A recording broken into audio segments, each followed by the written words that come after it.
Well, this video on unit conversion continues from the last video, except this time we're going to consider square and cubic terms in metric units. Here's our example, 0.00980 kilometers squared to femtometers squared. For one time, let's try this the long way. So we start with 0.00980 kilometers squared. Notice the way and we're going to femtometers squared. Alright, so let's do this a modified long way, and we're going to ignore the square here for a moment, and let's just go from kilometer to femtometer. Let's do this as a one-step conversion in our mind's eye. Kilo, 10 to the third. Femto, 10 to the minus 15. From minus 15 to 3 is a factor of 10 to the 18th. Who's the little guy? It would be femtometers. So we have 10 to the 18th femtometers is 1 kilometer. Notice if we try to assassinate units, we only assassinate one of the kilometers. So we would have to rewrite this again as 10 to the 18th femtometers is 1 kilometer. Now we can assassinate the second kilometer over here. We're left with the answer of 0.00980 times 10 to the 18th times 10 to the 18th is 10 to the 36 femtometers squared. And if we try to put that into scientific notation, we get 9.80. Remember, this 0 over here is significant. Times, going from here to there, looks like I increased the number by 3 decimal places, 3 powers of 10. So this would need to decrease by 3 powers of 10, or 9.80 times 10 to the 33rd femtometers squared. Let's try this in an even shorter way. So again, we've got our 0.00980 kilometers squared. And this time we're going to spread out the writing a little bit. You'll see why. And I've got kilometer. I've got femtometer. And just as before, we've got 10 to the 18th femtometers is 1 kilometer. I spread these terms out. The reason being is I'd like to square this immediately. However, that would disrupt the equivalency of the numerator and the denominator if I just square this term.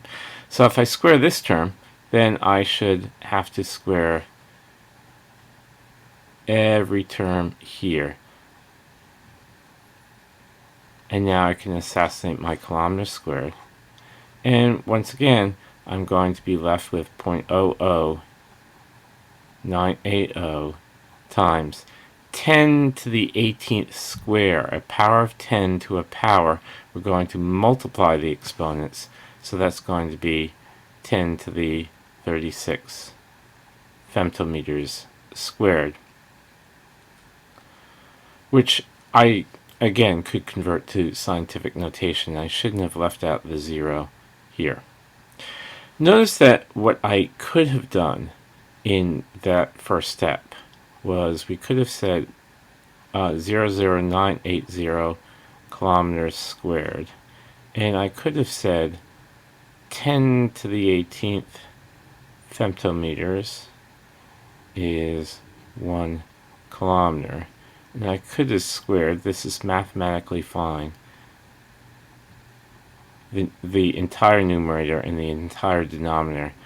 I would recommend against that, even though this is mathematically correct. If you write it this way, there is a tendency to forget to square every term here, such as the 10 to the 18th. So let's try this next example. We have 0.00 780 picometers cubed, and we'd like to go to terameters cubed. So in order to assassinate the picometer, we need that on bottom. And I'm not even going to worry about the cube at this point. And therefore we have a terameter on top. Pico is 10 to the minus 12. Tera is 10 to the 12th. From minus 12 to 12 is a factor of 10 to the 24. Who's the little guy? That's going to be picometer.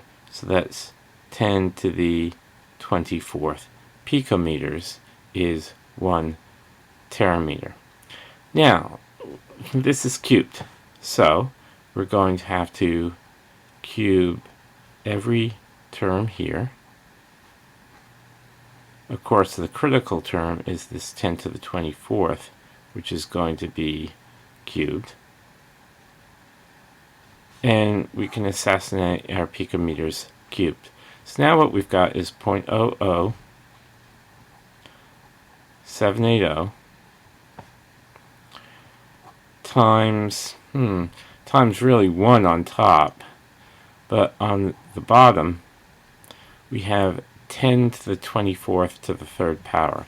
So that's really 24 times 3, which is going to be 72. So that's going to be 10 to the 72 on the bottom, and this is going to be terameters cubed. Now, with that, what happens is that we now have 0.00780 times 10 to the minus 72 terameters cubed, or 7.80 times, going from 0.00780 to 7.80, that's increasing by 3 powers of 10, and therefore we need to decrease this by 3 powers of 10. So it's going to be 7.80 times 10 to the minus 75th terameters cubed. For our next example, we have what I would call a combination conversion. We have an acceleration of 78 centimeters per millisecond squared to nanometers per picometer squared. The trick here is I wouldn't really write it this way because the millisecond squared, even though it's in the denominator, kind of looks like it's in the numerator. So we have 78 centimeters per millisecond squared, and we're aiming for nanometers per picosecond squared. The square conversion is a little harder, so let's start easier with the one which is not. Let's go from centimeters on the bottom to nanometers. Centi is 10 to the minus 2.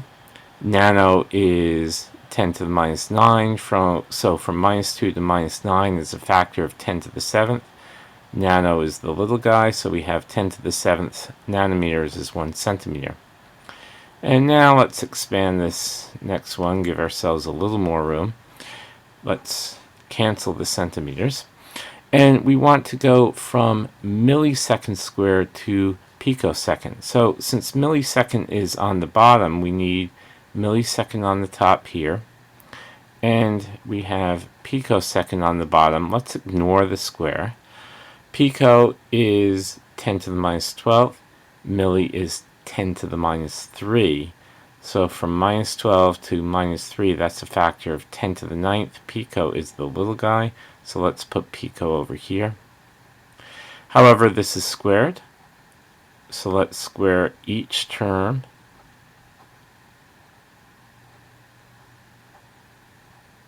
And there we go. We can assassinate the millisecond squared. So as far as our answer goes, we have 78. We have a, that's not 7.8, that's 78. We have a 10 to the 7th on top. On the bottom, we have a 10 to the 9th squared, so that's going to be 10 to the 18th. And that is nanometers per picosecond squared. And let's do this in one step. 78, 10 to the 7th over 10 to the 18th is going to be 10 to the minus 11th. We'll do two steps. So we've got 78 times 10 to the minus 11th nanometers per picosecond squared. And going from 78 to 7.8 for scientific notation, I'm making it smaller by 1 power of 10.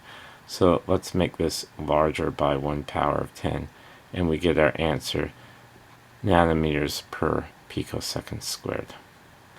Finally, as just one last example, we have a density of 0.098 nanograms per picometer cubed, and we're going to milligrams per nanometer cubed.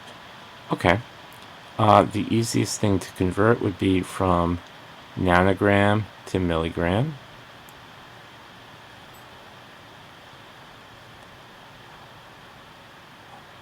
And I haven't put in the conversion yet.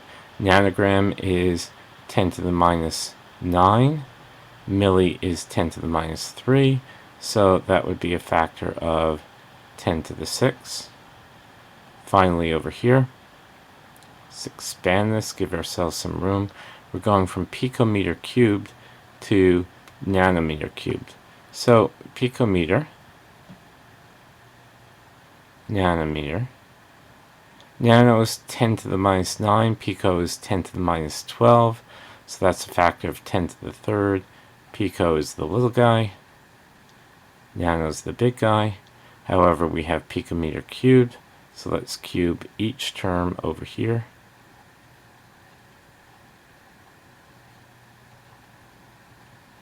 And we assassinate our units, and we're left with 0.098.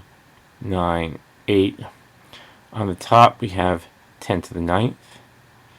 On the bottom we have 10 to the 6th. So 10 to the 9th over 10 to the 6th would be 10 to the 3rd.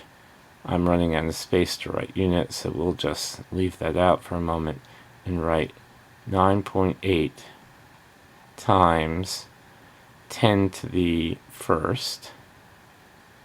We made this larger by 2 powers of 10, so we'll make that smaller by 2 powers of 10.